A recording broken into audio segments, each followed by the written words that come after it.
네, 사랑하는 우리 가족 여러분, 반갑습니다. 제가 이제 2회 진행을 해서 봤는데 너무 이제 처져 있을 때 촬영을 해가지고 너무 피치가 떨어지더라고요. 그래서 우리 지금 소수의 선생님들께 같이 공부하자고 얘기를 해놨고, 아마 유튜브 통해서 또 간혹 이렇게 만나보실 수 있는 분들, 이거 촬영하는 목적은 많은 분들 아니라 하더라도요, 제가 이제 공부하면서 기도하면서 예전에 타이핑 해두었던 제가 공부했던 영적인 방식에서 가장 어떻게 보면 핵심에 다가서는 내용이에요. 예수님의 기적 수업이죠. 다양한 공부 방식이 있는데요. 우리가 관세음보살 정근하고 좀 불교식 기도를 하듯 똑같아요. 내용은 같습니다. 불교든 기독교든 부처님의 말씀이든 예수님의 말씀이든 같아요. 같은데 어떻게 좀 더 나한테 와닿느냐의 문제 같아요. 지금은 불경을 읽는 것도 좋지만 이렇게 기적 수업 통해서 한층 다가서는 게 중요한 시점 같습니다. 쌤도 마찬가지죠. 108배를 하면서 예수님의 기적 수업을 공부를 해요. 그래서 영적인 레벨을 그래도 한 단계 높이거나 내가 기도를 하는데 뭐랄까요, 영적 지혜라든지 좀 진리에 다가서고 싶다 하시는 누구나 그게 한 분, 두 분이라 할지라도 좀 많이 와닿으셨으면 좋겠어요. 한번 진행을 해볼게요. 자, 우리가 챕터 2 신부터 진행을 했는데요. 챕터 1을 이제 이 부분은 중요한 부분이라 마지막에 진행을 해보도록 할게요. 선생님, 지난 시간에 여기까지 했죠. 한번 볼게요. 자, 사랑 없는 행동은 히스테리이고 사랑이 없이는 지혜도 가질 수 없다. 신에게 복종한다는 건 놓아주고 그냥 사랑한다는 뜻이다. 어떤 상황에서 사랑이 우선임을 인정할 때 우리는 신의 권능을 현실화한다. 우리는 말 그대로 마음을 사용하여 그와 공동으로 창조한다. 사랑의 중요성을 의식하면서 확인하고 그것을 열심히 체험하겠노라 마음먹음으로써 우리는 더 높은 권능을 불러온다. 즉 여기서 말하는 그라는 것은요, 우리는 신의 권능, 그 다음에 신에게 복종한다는 건 놓아주고 그냥 사랑한다는 뜻이다. 그와 공동으로 창조한다는 것은 창조력의 본질이 신이고 이 신의 본질은 사랑이라는 거예요. 사랑이라는 건 받아들인다는 거고요. 반대는 구속과 집착과 어떤 뭐랄까요, 가져야만 해, 분명히 이렇게 되어야만 해, 어떤 뭐랄까요, 이렇게 되어야만 해라는 건 어떤 상황이든 초연하게 받아들임이라든지 열려있다든지 수용한다든지 이해한다든지 배려한다는 게 아니죠. 사랑의 계열입니다. 자, 그래서 우리가 창조를 할 때도 마찬가지예요. 종종 말씀드린데 끌어당김의 법칙이라고 하죠. 많이 들어보셨을 거예요. 쌤 중학교 1학년 때 되게 유행했던 겁니다. 시크릿이라고 하죠. 근데 시크릿은 영성학에 대해서 공부해 보신 분들 아시겠지만 가장 저단이에요. 가장 낮은 수준의 영성학입니다. 그래서 어떤 거냐면 이렇게 보시면 돼요. 그 본래의 에너지와 목적이나 어떤 상태가 있는데 이 중에서 가장 나에게 유리하고 이득되고 어떤 계산을 하는 방식들만 짜집기를 한 게 끌어당김의 법칙입니다. 그러니까 사실이 아닌 건 아니에요. 근데 이 본질을 두고 그 중에 가장 나한테 득될 만한 것만 뽑은 거예요. 사람이 작용이 있으면 항상 반작용이라는 게 있어요. 그러니까 전체의 그 본질이라는 사랑이라는 영적 진실을 내려두고 놓아버리고 끌어당김이라는 것에만 이제 집착하죠. 그러니까 우리는 옛날에 유행했던 거예요. RMVD라고 해요. 현실은 생생한 어떤 상상, 꿈이다. 이렇게 해서 이제 막 상상을 해요. 그걸 현실을 끌어당기려고. 나는 뭐 1억 원을 가진다. 연봉 10억이 된다. 막 1조 원 부자가 될 거다. 막 이렇게 해요. 그게 거짓이라는 건 아닙니다. 근데 가장 저단의 영적 레벨일 때 그렇게 하게 돼요. 영적 구도자인데 막 아직도 뭘 못 가져가지고 막 뭐랄까요, 선생님, 막 물건에 집착을 한다든지 막 부자가 되는 거에 집착한다든지, 뭐 서양에도 그렇죠. 신사상 운동이라고 하잖아요.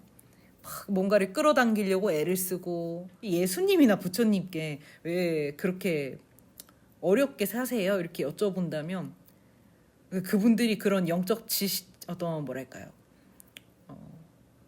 뭐 끌어당김의 법칙, 우리 소위 말하는 그런 것들이 몰라서 그럴까? 전혀 아니라는 거예요. 전혀 아니에요, 선생님. 뭐냐면 영적으로 공부를 해 간다는 건 억지로 겸손하고 거짓 겸양이라고 불러요. 억지로 절제하는 게 아니에요, 선생님. 이걸 내가 원해서 이렇게 하고 이게 맞기 때문에 이렇게 하려고 애를 써서 그게 숙달이 된 게 아니에요. 그게 아니고요. 영적으로 그냥 공부를 하다 보면 내가 영적 레벨을 높이는 게 아니고 선생님의 참자라고 할게요. 선생님의 어떤 진짜 영 자체가 맑혀지면서 레벨이 높아지면 저절로 그런 것에 구애를 받지 않게 돼요. 그러니까 거꾸로 말하면 뭐예요? 그러니까 내가 노력해서 어떤 의지력을 가지고 나는 그런 어떤 세속적인 삶을 살지 않을 거야 이렇게 되는 게 아니에요. 이게 공부를 제대로 하면 저절로 그런 것들에 구애받지 않는다는 거예요. 저절로. 근데 만약에 뭐 스님인데 승려인데 어떤 성직자인데 혹은 영성학자고 영적인 공부를 많이 했다면서 막 명품에 집착을 해요. 예를 들면 이거는 선생님 반드시 일치하는 건 아니에요. 반드시 일치하지는 않지만 영적인 공부를 해가면 그런 것들에 구애받지 않아요. 그러니까 오해하시면 안 돼요. 오해하시면 안 되는 게 선생님 그러면은 영적인 존재들은 다 어떤 비루한 것들만 선택하네. 그렇지 않아요. 그게 아니고 그런 화려하고 뭔가 보여지기식의 이런 것들에 구애받거나 연연하지 않는다는 거예요. 당연하고 자연스럽고 그러니까 예를 들면 돈, 명예 이런 것들에 집착하지 않아요. 쌤도 공부가 덜 돼서 가끔은 오해받고 싶지 않을 때가 있거든요. 내 옳음을 말하고 싶고. 그거는 공부가 됐다가도 선생님 이거 운동과 마찬가지이기 때문에 운동을 안 하면 퇴보돼요. 다시 운동을 해야죠. 늘 같진 않아요, 선생님. 근데 이제 중요한 건 그런 것들에 공부가 되면 연연하지 않는다는 거예요. 그래서 우리가 처음에는 돈에 연연하지 않고 보여지기식 물질에 연연하지 않아요. 그래서 쌤이 중학교, 고등학교 때 이걸 뗐어요. 막 끌어당기고 막 돈을 많이 벌겠다 이걸 뗐어요. 근데 그러고 나면 명예를 막 추구를 하거든요. 이 명예라는 게 뭐냐면 예를 들면 쌤 보고 막 정의롭다 이렇게 얘기하시는 분들이 있는데 그것도 일종의 명예욕의 하나예요. 그래서 남이 했는지도 안 했는지도 모르게 가는 게 제일 베스트입니다. 명예욕이 있는 사람들이 가끔 이제 돈을 가지고 비아냥하는데 똑같아요. 본질은 같아요. 그러니까 내가 뭐랄까요, 좀 더 나아지고 싶고 구분되고 싶은 욕구거든요. 돈을 많이 가지려는 욕구는 뭐예요? 더 반듯하고 번듯하고 더 번창하고 남들한테 어떤 그럴싸하게 만약에 세상에 아무도 없다 나밖에 없다 그럼 굳이 내가 편하면 막 명품 들까요? 그렇지 않다는 거예요. 남과 나를 구별하고 싶은 욕구거든요. 명예는 다르냐는 거예요. 그렇지 않아요, 선생님? 같습니다. 그래서 간혹 우리가 돈을 많이 버는 사람들이 명예를 욕하고 명예를 많이 어떤 뭔가 추구하는 사람들이 돈을 되게 하찮게 보는데 그렇지 않다는 거예요.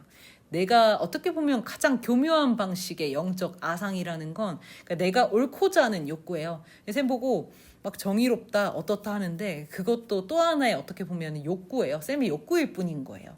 정의롭다는 게 옳지 않은 건가요? 그런 건 아니고요. 좀 더 멋지고 좋은 방식이고 또 부처님의 어떤 뭐 중도에도 다가설 수 있는 방식이긴 해요. 그런데 그런 것에 연연하고 내가 그런 사람이야라는 어떤 그런 프라이드에 빠지면 안 된다는 거예요. 그쵸? 예를 들면 했는지 안 했는지도 모르고 제가 초석을 닦았어요, 뭔가. 그러면은 그게 내가 했다는 그런 이런 거예요. 우리 흔히 그러죠. 절을 지었는데 현판을 거는 경우가 있었다고 해요. 성철 스님 얘기 중에 누구누구네 현판 이렇게 이 절을 지은 누구다 이렇게 내 이름을 남기고 싶은 거죠. 이 명예죠. 내 이름을 남기고 싶은 거죠. 내가 왜냐면 이걸 다 지었기 때문에 내 이름을 어딘가는 새기고 싶은 거예요. 그런 것들을 말하는 거예요. 예를 들면 뭐 선생님을 위해서 제가 고생을 했어요. 이걸 알아줬으면 하는 거예요. 근데 진정 어떻게 보면 이 우주라는 건 계산이 정확해요. 그런 것들이 어디 가진 않거든요. 근데 내가 굳이 남기고 싶다 하는 건 내 인간적인 마음이라는 거예요. 좀 돌아 이제 말씀드렸는데요. 이제 계속 이 공부를 해보면 아시겠지만 흔적을 남기고 싶은 것은 명예욕이고요. 또 내가 남들에게서 좀 그럴싸하게 보여지고 싶은 것 역시도 명예욕 혹은 물질에 대한 욕구로 발현될 수도 있어요. 명건 절제하고 그런 물질에 대한 욕구를 배척하고 하는 것인가 생각하실 수 있는데 그렇지 않아요. 내가 가진 욕구를 신적으로 한다는 건 사랑한다는 거거든요. 그러니까 내가 이런 욕구가 있구나. 나 스스로의 욕구를 이해해주고 존중하고 배려하고 어떨 땐 충분히 가져보는 경험이 필요할 수도 있어요. 근데 공부가 되면요. 일부러 노력해서가 아니고요. 저절로 없어져요. 저절로. 하나 있어서 좋아하면 오케이인데 그걸 갖고 싶어가지고 막 안달이 나고 이거는 절대 아니라는 거예요. 그럴 수가 없어요. 우리 선생님들이 뭐 흔히 뭐 승려인데 스님인데 막 아직도 막 선생님 명품 이런 거 하는 거에 대해서 착을 못 버렸다. 그거는 공부를 하시려고 했는데 하시다가 약간 새길로 가신 거예요. 그러면서 약간 공부에 뭐랄까 좀 가야 될 때 덜 하신 거죠. 덜 하다 보면 사람이 멈추게 돼요. 멈춰버리신 거예요, 공부를. 근데 그런 분들도 잘못됐다가 아니고요. 공부로 돌아오시면 저절로 욕구가 없어져요. 그래서 오해하실 수 있는데요. 승려들이 굉장히 청빈한 삶을 살려고 청도교처럼 우리가 기독교도 청도교주의가 있어요, 선생님. 청교도. 그래서 굉장히 청빈한 삶, 맑고 어떤 빈한 삶인 거죠. 그렇게 살려고 노력하고 애쓰는구나. 이렇게 선비처럼 살려고 애쓰는구나 생각하실 수 있는데 그런 것도 있기야 있겠지만요. 그게 아니고 공부의 본질이 그걸 원하지 않았는데도 이 마음 공부를 하면 그렇게 되어간다는 거예요. 저절로. 거기에 구속되거나 구애받지 않아요. 선생님 절대. 이런 어떤 욕구가 사라지는 건 억지로 노력해서가 아니다. 마음 공부를 하면 저절로 없어진다. 없어진다는 게 아예 비싼 것들을 가지지 않는다는 말인가요? 하시면 법정 스님 말씀 생각하시면 돼요. 무소유죠. 이 법정 스님도 전각도 있고 절도 있고 뭔가 가질 수 있으세요. 근데 뭐냐면 그게 한순간에 사라져도 아무렇지 않아야 될 정도라는 거예요. 공부가 된다는 건. 거기에 구속되거나 연연하지 않는다는 거예요. 돌아가면 그렇게 신에게 복종한다는 건 사랑을 이해하고 받아들인다는 거고 놓아준다는 건요. 내가 이게 옳냐 그르냐 내 머리로 계산하고 계산과 내 작은 어떤 판단으로 막 상대방을 막 판단하고 계산하고 하지 않는다는 거예요. 신에게 복종한다는 건 그게 옳든 그르든 그 상대방의 입장에서 그럴 수 있겠구나. 어떤 뭔가 격해지지 않는다는 것들을 말해요. 어떤 가장 현실적인 수단으로 말을 한다면. 우리가 막 예수님처럼 사랑하자 하면 여기서 거기에 대해 공감하실 수 있는 분들은 우리 현실을 살아가는 분들 중에 많지 않으실 거예요. 근데 이제 우리 현실 버전으로 얘기한다는 건 즉 사랑에 복종한다는 건 놓아준다. 무엇을? 우리의 작은 판단들. 너는 옳다. 너는 그르다. 너는 이게 잘못됐다. 너는 이게 이래서 너는 안 되는 거다. 이런 머릿속에 우리가 이걸 바로 간다는 건 너는 이렇게 해야만 되는 거야. 이런 어떤 계산, 판단 같은 거 내 머리 쓰는 걸 하지 않고 가슴으로 열려 있다는 거예요. 이게 뭐 잘못된 것도 품어주고 뭐 악인도 포용하라는 그런 말이 아니고 이제 현대적으로 말을 한다면 그것에 대해서요. 내가 막 너는 잘못했어 이렇게 강요하지 않고요. 한 발자국 떨어져서 지켜봐 준다는 거예요. 저 사람의 어떤 사연들이 굉장히 잘못된 어떤 불우한 혹은 환경들에 의해서 저 사람이 저런 과정을 이번 생에 겪는구나. 이런 것들이 우리 사회적 관점에서 잘못됐구나. 굉장히 범법이구나. 자, 그런데 이런 것들은 죄를 미워하는데 인간으로서요. 사랑하라가 아니고요. 어떤 격한 감정이나 나의 어떤 판단과 감정에 의해서 섣부르게 이 사람을 막 잣대를 들이밀지 말라는 거예요. 그게 가장 어떻게 보면 지금 현실을 살아가는 버전이고요. 사실 진짜 진실된 발언은 예수님처럼 사랑하라는 그 말이 맞아요. 근데 지금 우리에게 당장 그렇게 할 수 있는 경우가 많지 않기 때문에 격한 감정 없이 거리를 두고 지켜봐 주거나 또 그 부분을 이해해주고 양해해주고 배려해주고 받아들여 주라는 의미죠. 어떤 상황에서 판단이나 어떤 잣대가 아니고 사랑이 우선임을 인정할 때 우리는 신의 권능을 현실화한다. 자, 우리 삶이 정상적으로 혹은 여유롭게 굉장히 내가 생각지 못한 이런 기회가 온다고 할 정도로 운이 좋을 때 어떤 때냐? 타인에 대해서 또 무언가에 대해서 뭐가 옳아, 뭐가 글러 이렇게 판단하는 것들을 놓아주고요. 있는 그대로 세상을 바라보고 편협함이나 편견 없이 어떤 뭐랄까요? 좀 맑은 눈으로 그것이 있는 그대로 존재할 수 있도록 우리가 허용할 때, 즉 사랑이라는 것에 가장 가까운 말 중에 하나가 허용이에요. 그것이 있는 그대로 그렇게 존재할 수 있도록 허용하는 거예요. 내 머리로 판단하거나 계산하는 것이 아니고, 저 사람은 저렇게, 그러니까 내 머리는 그러죠. 잘못됐어, 문제 있어, 고쳐야 돼, 이렇게 말을 하죠. 그런 것들을 놓아버리고 있는 그대로 존재할 수 있도록 내 마음에서 격한 감정 없이 허용하는 거예요. 그 전에 전제되어야 할 게, 선생님 나는 허용하고 싶은데 내 마음에서 이미 잘못됐다고 화가 나고 속상해요 한다면, 남을 허용하기 전에 이미 내 감정에 대해서 필요해요. 내가 이 상황에 대해서 이런 감정을 느끼고 이런 화를 느끼고 이런 슬픔을 느끼고 고통이 느껴지는구나 하는데, 이것들을 꾹꾹 누르고 저 사람을 허용해야 돼, 어떤 자기를 해야 하고 남을 이해하라는 게 아니고요. 선생님, 내가 먼저 어떤 상황에 대해 내 감정이 올라오는 걸 수용하고, 나에게 이런 어떤 감정이 올라오는구나, 그 감정을 사랑해야 돼요. 사랑해야 돼요. 사랑이라는 건 내가 느끼는 이 감정, 어떤 질투, 분노, 화, 슬픔, 어떤 자기 어떤 비관, 자기 연민, 이런 모든 것들을 우선적으로 존중하고 허용하고요. 있을 수 있도록 곁에 두어야 돼요. 그러니까 왜 우리가 항상 성장하지 못하느냐? 내 감정을 수용하지 못하고 사랑해주지 못해서거든요. 그러니까 간혹 착각하시는 경우 있어요. 그러니까 내가 사실은 피해자라고 느껴지고 이런 것들을 내가 영적인 길을 간답시고 나는 속상하고 슬픈데, 아니 이거는 뭐랄까 내가 부족한 거야, 이렇게 생각하고 이렇게 내 감정을 꾹꾹 누르시는 경우 있는데, 그게 아니고 먼저 내 감정에 대해서 신을 행해야 돼요. 내가 느끼는 감정을 먼저, 내 자신에 대해서 먼저 사랑해주고, 내가 느끼는 것들을 온전히 허용해주고, 이렇게 느낄 수 있다고 수용해주고, 내가 먼저 나를 다독여야 되는데, 내가 나를 다독이지 않은 채 헤매죠. 남에게 그걸 받기 위해서. 자, 그러면 이건 끊임없이 재발해요. 절대 낫지 않습니다. 그래서 가장 먼저 되어야 될 게 내가 느끼는 것들에 대해서 수용하고 사랑하고 받아들여져야 된다는 거예요.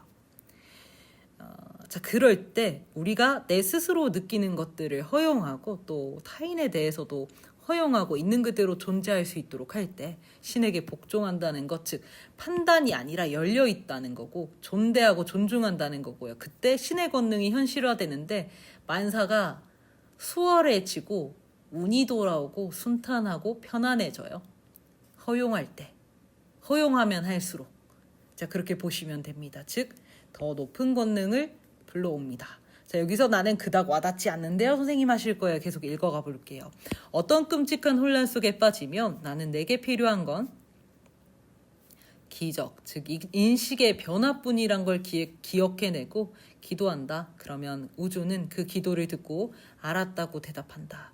기적을 얻고 관계가 바뀌고 상황이 치유된다. 하지만 그러고 나면 나는 다시 애초에 나를 무릎 꿇게 만든 바로 그 두려움에 떠는 사고방식으로 되돌아가 같은 유형을 되풀이하며 신에게 간청한다. 완벽하게 무릎 꿇고 나서야 나는 정말로 겸손해진다는 게 어떤 건지를 알았다. 자, 이건 조금 더 읽어가 보다 보면 두 번째, 세 번째 들을 때 더 명확하게 와닿으실 거예요. 첫 번째 들으셨을 때는 이해가 안 되실 것 같아요. 선생님, 내가 끔찍한 고통을 겪고 있는데 기적을 요청하면 정말 기적이 일어나나요? 저는 그런 경험을 해본 적이 많지 않습니다 하신다면, 제가 이제 이 진리에 대해서 얘기를 말씀을 드릴게요. 명확한 건 아무리 극단적이고 끔찍한 고통이라고 느껴진다 할지라도 그 고통을 신에게 맡길 때, 신에게 맡긴다는 게 어떤 거예요, 선생님? 신을 신뢰하고 신이 나에게 임할 수 있도록 허용하고 복종한다는 건 받아들인다는 거죠. 근데 그게 신이 곧 사랑이라고 했어요. 그러면 어떤 끔찍한 혼란 속에 빠졌을 때 신, 즉 사랑이 사랑의 에너지, 즉 영적 기운이죠. 신이 이 상황을 해결하실 수 있도록 내가 느끼는 혼란에 의해서 내가 느끼는 고통, 두려움, 불안, 이런 공포, 비탄, 자기 어떤 비관 이런 모든 것들을요 신이 임할 수 있도록 허용하는 거예요. 그러니까 신이라는 건 곧 사랑이고 순리이고 허용이라고 말씀드렸어요. 그러니까 꽉 쥐는 건 뭐예요, 선생님? 집착이죠. 이거 손을 푸는 게 허용이죠. 이게 사랑이라는 거예요. 그러니까 막 고통을 꽉 쥐고 흔드는 게 아니고 힘을 빼는 거예요. 이게 곧 내가 물속에 빠져서 허우적될 때, 허우적되면 될수록 어때요? 더 깊이 빠져들죠. 근데 이 혼란 속에서 벗어나는 방법, 해결이 되는 방법은 내가 막 선생님 이걸 막 물장구를 치고 수렁에 빠지는 게 아니에요. 인생의 법칙이라는 건 내 몸에 힘을 빼는 거예요. 시체처럼. 시체는 물에서 떠오릅니다. 물에 떠오르죠. 시체가 됐을 때. 자, 그래서 그게 곧 뭐예요, 선생님? 손을 꽉 쥔다는 건 내가 내 노력을 놓지 않는 거예요. 마지막 그 순간까지 어떻게든 해결해 보려고. 근데 이 신을 믿고 놓아보라고 하면 절대 못 놓죠. 만약에 놓는다면 어때요, 선생님? 힘을 쫙 빼면. 손에서 힘을 쫙 빼면 손이 열리죠? 자, 근데 우리가 물속에 빠졌을 때 허우적대기를 포기하고 몸에 시체처럼 힘을 빼는 순간 떠오르죠. 물 위로. 그렇게 벗어나는 거예요. 이 자연 법칙을, 인생의 법칙도 벗어나지 않습니다, 선생님. 이 물이라는 건 곧 우주고, 물속 세상이라는 건 곧 우주고, 이 우주가 곧 신이고, 이 신이 곧 사랑이에요. 그래서 이 세상을 신뢰하고 내가 내 몸에 힘을 놓아버릴 때 내 물속에서 물 위로 떠오르거든요. 근데 그게 오직 사랑하고 신뢰하고 내 몸에 힘을 빼야 돼요. 시체처럼. 자, 시체가 된다는 건 어떤 의미냐? 내 작은 자의 죽음을 말합니다. 작은 자는 무엇이냐? 판단. 그 다음에 저항. 이런 것들을 말하죠. 그러니까 놓아버리고 이 세계에 내가 지금 꽉 쥐고 노력하는 것 이외에 신이 존재하는 우주적인 에너지가 꽉 가득 차 있다는 것. 불교로 따지면 불성이 만물에 깃들어 있고 가득 차 있다는 것. 예수 그리스도가 다른 것이 아니고 내 가슴 속에 있다는 것. 이런 것들을 허용할 때, 신이 존재한다는 걸 허용할 때 최악의 고통스러운 상황들이 풀려가기 시작한다는 거예요. 믿기 어려우면 제가 제 얘기해 드릴게요. 옛날에 20대 때 제가 500만 원이 정말 필요했을 때가 있었어요. 가족에게 얘기했으면 해결될 수도 있는데 그때 그렇게 그럴 상황이 아니었어요. 제가 외국에 있을 때인데 너무너무 걱정되는 거예요. 근데 꽉 손에 쥐는 내가 해결하려는 노력을 포기하고 신에 맡겼어요. 신이 이 일을 하시도록 허용했던 적이 있어요. 그런데 거짓말 안 하고 정말 그날 저녁에 정말 먼 친척벌 되는 분인데 연락이 오신 거예요. 너에게 예전에 500만 원을 내가 줬었어야 되는데 못 줬던 게 마음에 그렇게 걸린다 하면서 그렇게 해결이 된 적이 있는데 그런 이 우리가 신의 법칙에 따르면 다른 책에도 나오지만 선생님께서 누구도 닿을 수 없는 곳에 있다고 하더라도 그런 것에 구애받지 않는 게 신이에요. 즉 이 우주의 법칙이라는 거죠. 내가 1년 동안 나를 찾은 사람이 없어요. 신에게 맡겼을 때 선생님 이게 지금 전혀 해결 방법이 없어 보이는데요 하셔도 해결이 되는 게 되니까 신이라는 거예요. 근데 이 신이라는 건 어떤 누구한테 던져서 해결될 수 있는 것도 아니고 선생님 뭘 해가지고 해결되는 것도 아니고요. 신은 내 가슴 속에 있습니다. 그러니까 뭐 어떤 뭐랄까요. 신이 누구에겐 있고 누구에겐 없고 누구에겐 더 높은 신이 있고 이 의미가 아니고 불성은 만물에 깃들어 있어요. 근데 다만 이걸 운용하는 공부법의 정도가 다른 거예요. 어떤 사람은 공부를 좀 더 했을 거고 어떤 사람은 안 했을 거고 근데 인연이 닿아서 했고 인연이 아직 닿지 못해서 그 의미를 내가 아직 그런 것들이 있는지 몰라서 안 했다는 거지 그 안에서 더 부족하거나 못하거나 공부를 했다는 이유로 더 뭔가 영적 레벨이 높고 그런 건 절대 없습니다. 이제 그런 게 이제 착각이고 아상이죠. 아무리 영적인 레벨이 높아도 퇴보하게 되어 있어요, 선생님. 쌤도 마찬가지죠. 퇴보하죠, 퇴보. 자, 그래서 이 말들이 지금 와닿지 않으실 거예요. 않으시는 경우가 많을 거예요. 왜냐면 어떤 예를 들면 쌤도 십수년을 하루도 놓지 않고 책을 보고 이런 것들을 체득하고 너무 자연스럽게 얘기하지만 나 이런 걸 듣도 보도 못했다는 사람들은 이 무슨 사이비인가? 아니고요, 선생님. 사실은 불경을 읽어도 예수님 그리스 이건 우리가 가장 신뢰할 수 있다는 부처님 말씀과 예수님 말씀을 담은 거예요. 선생님 그런 것들은 너무 추상적이고 뭐 예수님이 무리를 걸었다 이런 말들 자체가 뭐 사실은 그냥 말 그대로 성경이니까 가능한 거 아닌가요? 하시는데 그런 상징적인 것들이 현실에서 일어난다는 거예요. 어떻게 일어나는지 한번 읽어볼게요, 선생님. 자, 이런 과정 한번 가져보겠습니다.